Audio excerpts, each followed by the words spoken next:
But we thought, okay, the way you get a quiet child is you adopt them. We thought that. We thought, okay, if we have more kids, they're going to be these tan guys with dark hair, athletic, could outrun anybody. So we're going to adopt another child, and then John won't be alone. He'll have another, person like him. So we adopt, and guess what we get?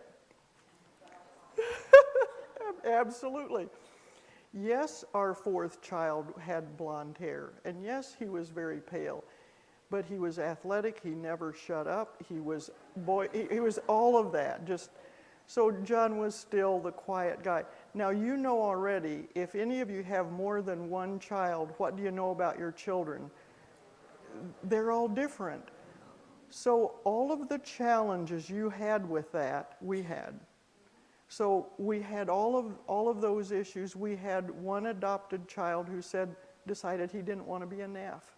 And so he didn't behave like a Neff, and that's all I'm going to tell you. But some of you have had a child that's been like that. And you say, how can it be? And I can tell you that child later decided he wanted to be a Neff, and I'm so proud of his godly life today.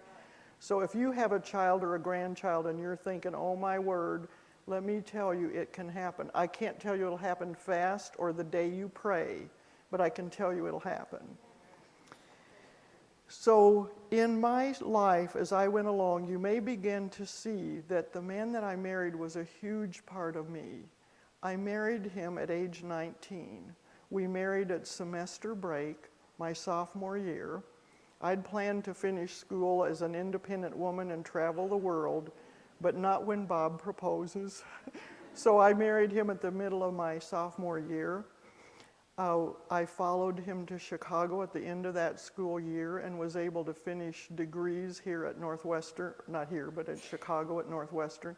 He honored my wish to get my education, and I became a farm girl transported to Chicago, and it was a life of many, many adventures. And it was a good life. And there were, again, I said we had struggles, but these threads of things that happened during that time, God was weaving something in me, and I didn't know where it was going, but God knew where it was going. There was a time in my life when I wrote some books, but there was a time when I decided that season is over, and I stopped writing, and people would say, will you ever write again? And I said, no, I won't. I don't have anything more to say. Well, you all know that wasn't true, but that's what seemed to be at the time. That stage of my life was over. I was a professional educator. I was a counselor. That's what my degrees were in. And I became a counselor in public high schools, and I did that for 26 years. God had a purpose for that as well. God had these threads in my life. So some of you may be here, and some of you may be very new on the journey. I know some of you are very new on the journey, and some of you may say, well, I've been on the journey longer, but I still don't know quite what God has for me. Let me tell you, within you, there are already some things that He's been building, and I can prove that from Scripture, and I will. Everything that I have to say from Miriam is not worth remembering, but when it's proved by Scripture and when it's in the Word, then it's worth remembering and walking out the door from. And let me tell you one of the scriptural comparisons, and you can go home and research this, that talks about this thread in you that God uses. Probably most of you not only have read the story of David and Goliath in Scripture, but you probably taught it in many classes. How many of you have even taught it as a Sunday school teacher or teacher? Okay, you know the story. David was volunteering to face Goliath on a battlefield. And what equipment did he want to use? Slingshot. What equipment did the king want him to use? Exactly. He wanted him to use his own armor, and Saul, we know, was selected partly as a king because Saul must have been a big guy. Remember that? So we got David, who is a teenager and maybe a young teenager, who is being offered a kind of armor that would have protected him not just from, shoulder to knees, but from over his head to dragging on the ground. And he was offered this armor, And Saul was smaller than Goliath. Saul was too chicken to go out in that armor.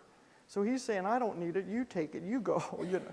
Well, anyway, a little of my Miriam Neff bias snuck in there. But anyway, so he offers him this armor. And what does David say? I can't go in them. I can't go in them. And he goes out with his little slingshot, and he's successful. He kills Goliath. Now, jump down a few more chapters in David's life, and I'm not going to go through the story here, but he got into trouble, and he's fleeing his area, and he has to go to another area, and he runs in for safety to a place where they had taken Goliath's sword. So he's rejected Saul's armor, right? And Saul's armor's big. Goliath's sword would have been bigger. So here, David says there, I need a weapon. Do you have a weapon here? And we say, we only have Goliath's sword. Now, shouldn't David say, no, it's too big for me? Do any of you remember what he says? There is none like it. Give it to me. There is none like it. Give it to me. What had happened to David? Someone said it real softly. He grew. He grew. He learned what he had in his hand to begin with was not the final answer. He grew. He became a person who could take a huge sword, and he was going to be handy with it. What had happened in that time? Well, he'd gotten married. That's a challenge, right? So he grew up with that. He had a dear, good brother friend, Jonathan. He grew up with that. He had started doing battle. He grew up with that. So he changed. So there are threads in you, and you're going to say, well, these are the threads I have. And God is going to grow those, and he's going to change you, and there are going to be things you can't imagine you would be doing, and you're going to say, let me at it, Lord. Just let me at it. And if you need to remind yourself of that, go cut out the verse where David says, there is none like it, give it to me. Cut that verse out and put it on your, I was going to say your mirror in your car, but that might be distracting. Let's not do that. Put it somewhere where you see that. Because I understand loss. I understand that. And I understand change. But that is not the final answer. That is not God's final answer. And by the way, Romans 8:28 is in my Bible, and I believe it today. But I can tell you that in the days leading up to Bob's graduation to heaven, and in at least 6 or 7 months after, and we never compare months, okay? I can tell you my timeline, we are all different. I've started a Bible study in our church, and there are people who after 2 months are pushing forward, doing amazing things, and I was still under a rock, and I didn't care what was in my fridge, and I didn't care the temperature of my house, and I didn't care what was in my checkbook. Only thing I cared about was my grandsons. And other people may be faster or slower or whatever. Don't compare. And if it's your sister or your mom or your brother who is a widower or whoever, this is not something where you say, here's the graph, fit in here. Let them be on the journey as they're on the journey. God will deal with them. Now, there's some things you can do, and we can talk about those.